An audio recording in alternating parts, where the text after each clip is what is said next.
Maybe the fastest ball speed I've ever had with a 7-iron, that one.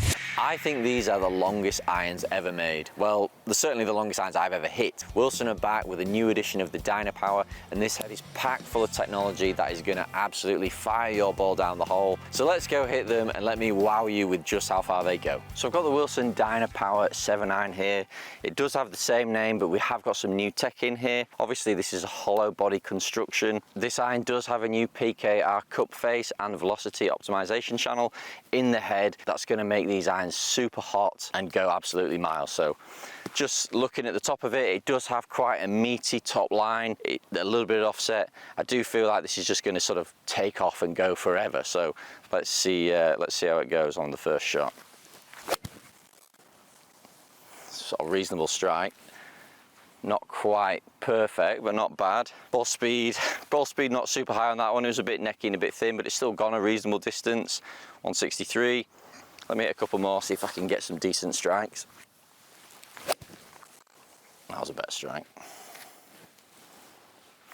Wow, yeah, massive increase in ball speed there, oh my goodness. So 127 ball speed. Now stick around to the end of the video where I'll do a deep dive into the data, looking at the 3 different heads I'm gonna hit. But that was pretty impressive. Decent club speed, decent ball speed. So the loft on these irons are relatively strong, and the reason they've done that is because they've weighted the head really low and sort of back away from the face. So that low back CG massively increases launch to help you hit really high shots. So you need to sort of strengthen the lofts to make it come out a good window for optimal range. So these hollow bodied irons are designed for maximum distance. Generally what we see is the spin is sort of significantly lower than what you might get from player's distance or just a player's iron. So what they have to do is try and get the ball stopping in different ways. So we might see on this sort of a higher peak height because the spin's going to be down, but that higher peak height might result in a steeper land angle, which will still get the ball stopping.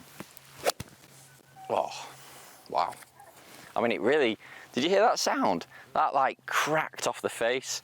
That was maybe the fastest ball speed I've ever had with a 7-iron, that one. Won't spoil it for you, but that was, oh, that was outrageous. You can tell by the sound, that one really cracked, but that's gone absolutely miles. That is absolutely humongous.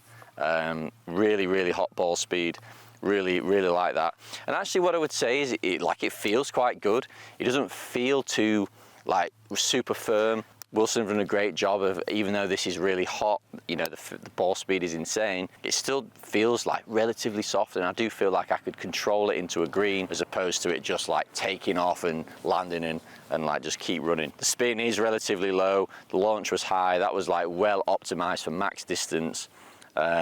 Yeah, that was pretty impressive. So I'm really impressed of the sound and feel so far. So Wilson have done some topology optimization, which means moving the mass around in the head, which just as well as giving us good launch and good spin and hot ball speeds, it just helps them sort of dial in that sound. It still sounds like a player's iron, and you're still getting that feedback. So we're in 9-iron range now. This is where I'm a bit worried about the numbers. I sort of think I'm going to hit a flyer from the middle of the fairway and airmail the green, but maybe Wilson can prove me wrong.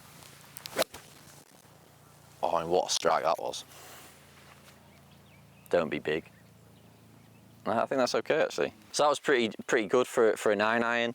150 carry, which I like never sort of like sniff at. 115 ball, pretty good. What I'm most impressed with there is the spin. That 9-iron has spun at 9,000, which is absolutely optimal for me when hitting iron shots. Good first impressions of the short irons. Wilson are proving me wrong here with my theory on game improvement clubs. Oh, it's an absolute stripe show today. That was really good. Might go in. Oof. Yeah, good. Really consistent. The same carry number, pretty much on the nose. That's gone 150 yards through the air. I love that sound. You know, the club's moving through the turf really well.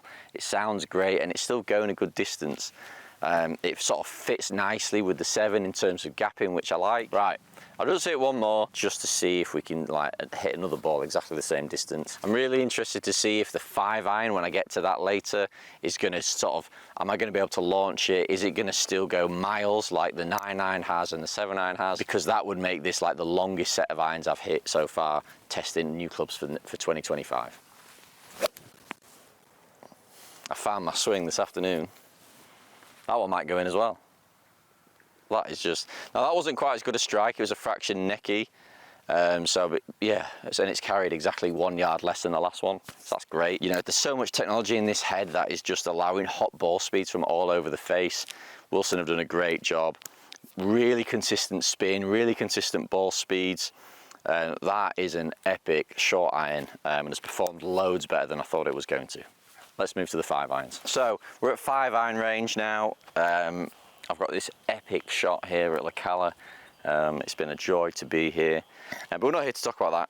So what we have in the 5 iron and all the irons, which is part of the reason why these are so long, is this energy transfer chassis across the back of the head, and it's basically just a supportive frame that's going to allow for a better energy transfer from face to ball, as well as improving the feel. So I'm just really interested to see if this is going to go miles like the 7 iron and the 9 iron have done. I do need this to go like 215 yards for it to gap properly with the 7 iron, I would have thought, which is quite long, probably too long for me. I'm not sure that's possible, but we'll have a go. Oh. Wow. Oh, it's got there. Unbelievable. I was not anticipating that. Okay, so yeah, decent. 138 ball speed off a 5 iron. Pretty good.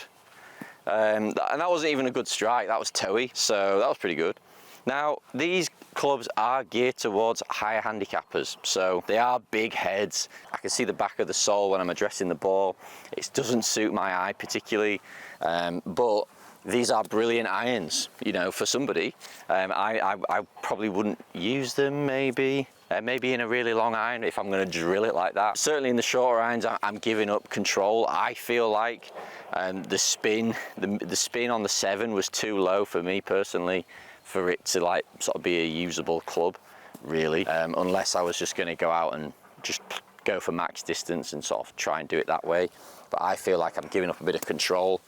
These hollow bodied heads, low lofts, I struggle to launch them, so that one launched at 8 degrees, so although it's gone miles and it's like I've hit the green and that's great, like 8 degrees is too low. If I've got any sort of, this is fine if I'm hitting downhill like here, but if I'm trying to hit uphill, then that's just basically unusable for me. But I hit a couple more. That's like another absolute flush ball, that. It's in the air for ages. I'm definitely getting some help off these irons.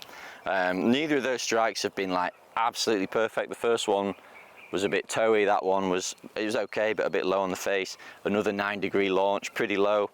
I am taking advantage of the technology here. Like, I am still getting great distance and a great ball speed off sort of okay strikes. So, you know, these are great clubs. If you're someone out there, high handicapper, not necessarily a super consistent ball striker with like face contact, and you're looking for more distance, like these are the clubs for you. You know, and with Wilson, you know they're coming at great value. They're nowhere near as expensive as others, so you just can't argue with that. Oh, see, I'm a bit worried about that one. Stop, stop, stop. So 211 through the air. So that was one where I said I've probably got that fractionally fat, but like it's the sole design has helped me. It's sort of like skidded through the turf and it's come out with like pretty low spin. 3,500 RPM is super low for an iron. And that's sort of like just hung onto the back edge of the green, but again, it's just not really what I'm looking for out of an iron. So let me go pick the balls up, we'll have a look at the data and round this thing up. Okay, so just looking at the numbers for the Wilson, and I have to say these are the longest irons I've maybe ever hit.